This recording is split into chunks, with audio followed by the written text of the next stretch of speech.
Welcome to part 4 of learning the bow combo in Taylor Swift's new music video. In part 1, we learned how to hand roll.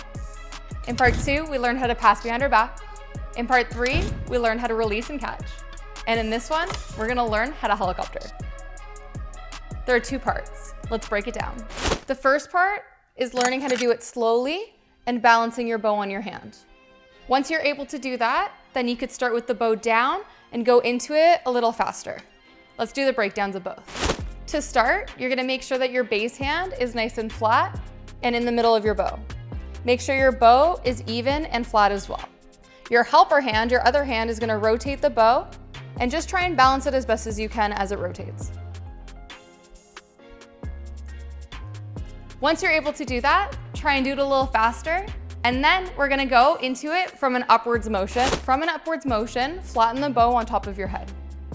Take your other hand and wind up the bow in the opposite direction of your rotation. Your helper hand is gonna rotate the bow by spinning it, and your base hand will stay closed until you rotate. Both hands will begin a rotation at the same time. They will both throw the bow to rotate. This base hand will throw. Once it's thrown, it flattens and balances. So once you put it all together, flattens and balances right on top of your head. Now let's put it together. And remember, once you're done your rotation, close your hand to grab it so it doesn't roll off of your hand.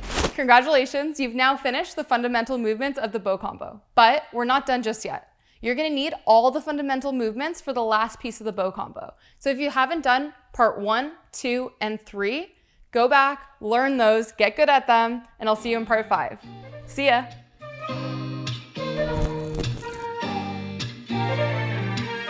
Do that, memorize it, get it good, and I'll see you in part 5. I just had to get it out. Yeah. Okay. Woozah. Okay.